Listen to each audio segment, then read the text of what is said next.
Can you tell us, Ari, when you first saw the cinematic potential in Lem's cult science fiction novel, and at what stage you thought Robin would be right for the character?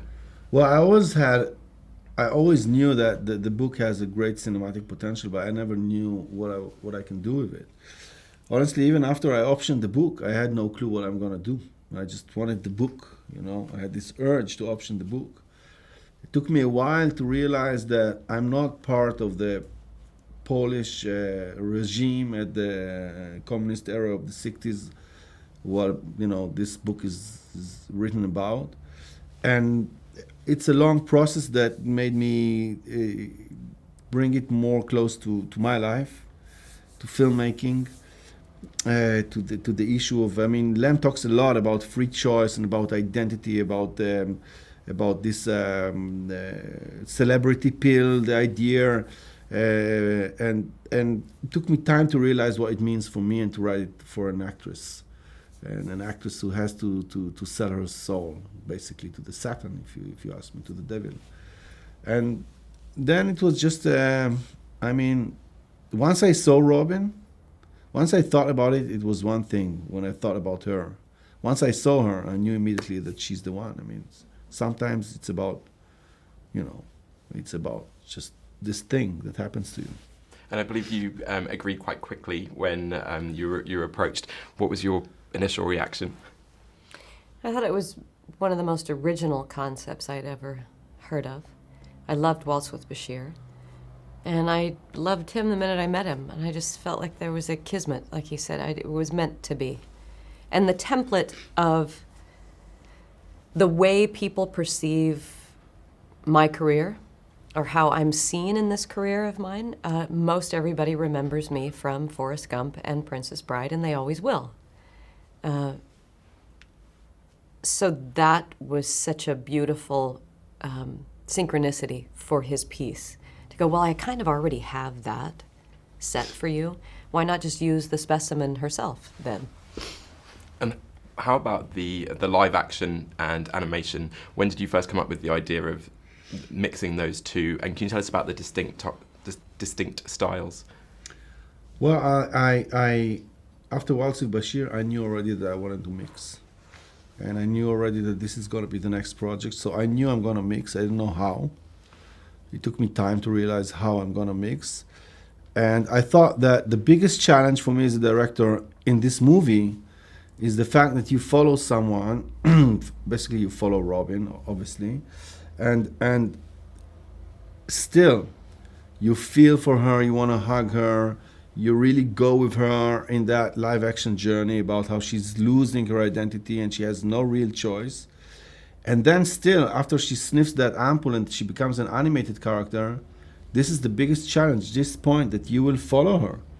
You will follow her and you will say to yourself as the audience, okay, so now she's a cartoon. I don't give a damn, I go with her.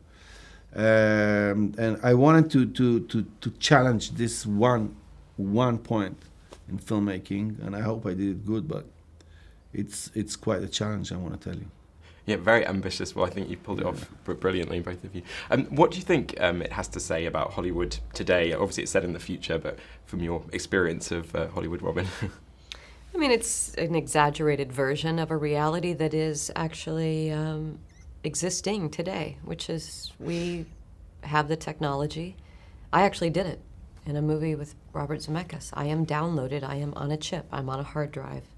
All of my expressions are in a file somewhere. I was scanned 3D.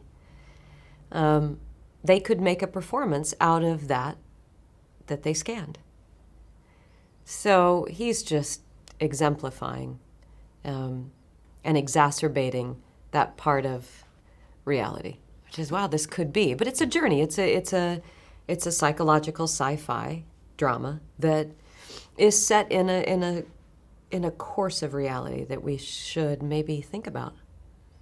It's interesting, isn't it? Even films like Gladiator and The Crow, where actors actually passed away and they had to complete the films. Yeah. And then obviously now things have gone to probably another level with films that you mentioned, Polar Express, Avatar. I mean, do you have a sort of concern about the way that entertainment might be going, Ari? It's not about concern. I think it's going to be different kind of entertainment. It is already.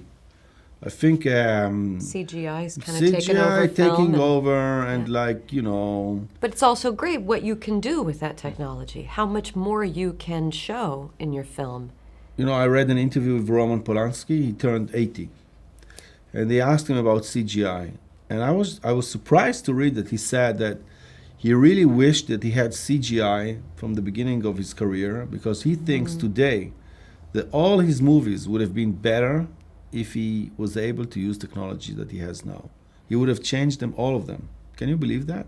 Chinatown. He thinks he could do a better Chinatown with CGI now, for example. Of course.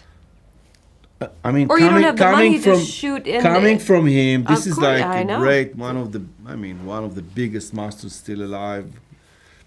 From the old cinema of classic A lot of craftsmanship. filmmakers of that generation too are so pleased and They get grateful addicted to it, yeah. that digital came into their world, even though it was never leave film, which I love film. I love the grain of it. I love it. No, digital But is good revolution. what you can do with digital it's fascinating, and how much money you can save, and how many more tiers you can go. And how much the actors can work all day with no breaks. And you don't have to cut. The mag Yeah. doesn't run out.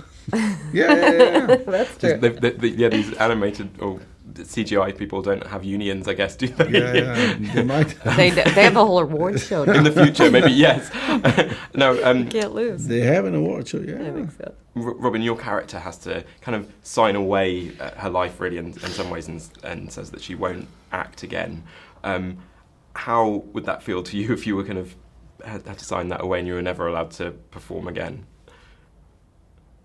It's such a hypothetical. I mean, sitting here today, I can't imagine not doing this job that I love so dearly. I don't know. Can you imagine? No, I can't imagine. Robin Wright, Ari Folman, thanks very much. Thanks. Thank you. Thank you.